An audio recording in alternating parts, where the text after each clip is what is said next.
No mix vlog in the house. Para to sa mga bashers ng EDZI na walang ambag pero feel. Kumusta kayong lahat?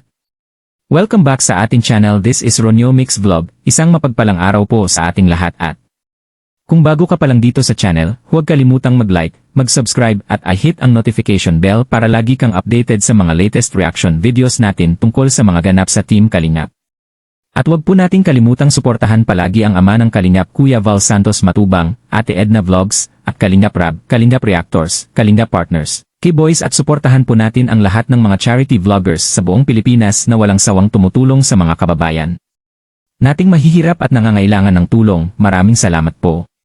At sa video na ito mga Kalingap, pag-uusapan natin ang pinagkaguluhang post ni Kalingap Edu sa Facebook at ni Venzi sa TikTok na talagang nagbigay kilig at saya sa maraming supporters.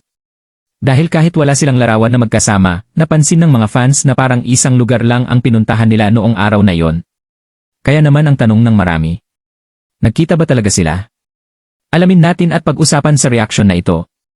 Mga Kalingap, alam naman natin na nitong mga nakaraang araw ay maraming issue at usapan ang lumabas tungkol kina Kalingap Edu at Venzi. May mga bashers, may mga haka-haka, at may mga taong kung ano-ano ang sinasabi tungkol sa kanila. Pero sa kabila ng lahat ng iyon, napansin ng maraming supporters ang isang bagay na nakapagpasaya sa kanila. Nagpost si Kalingap Edu sa kanyang Facebook page, at halos kasabay naman nito ay nagpost din si Venzi sa kanyang TikTok. At nang mapansin ito ng mga fans, parang may kakaibang detalye silang nakita. Mga Kalingap, napansin ng mga EDSA supporters na parang isang lugar lamang ang background ng kanilang mga post. Maaaring hindi sila magkasama sa picture. Wala rin silang larawan na magkatabi. Pero ayon sa mga netizens, parang pareho ang lugar, pareho ang paligid, at halos parehong araw pa na i-post. Kaya naman hindi napigilan ng mga fans na kiligin at matuwa. May mga comments na nagsasabi, parang magkasama sila ah. Same place yata yan. Okay na sila siguro. At sa totoo lang mga Kalingap, nakakatuwa rin makita na ganito kasuporta ang kanilang mga followers. Sa aking personal na reaction mga Kalingap mga ka-FC, kahit hindi natin sigurado kung nagkita man sila o hindi, ang mahalaga ay mukhang maayos ang kanilang samahan. Minsan kasi sa social media, maraming issue ang lumalabas na pinalalaki lamang ng mga tao.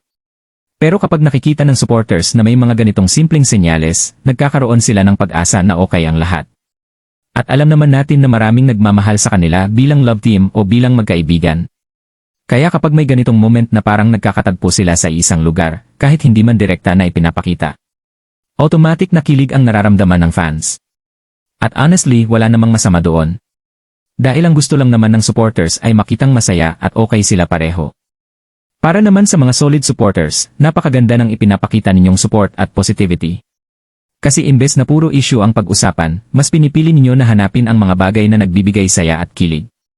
At para naman sa mga bashers, sana ay bigyan din natin ng konting respeto ang kanilang personal na buhay. Hindi lahat ng bagay ay kailangang gawing malaking issue.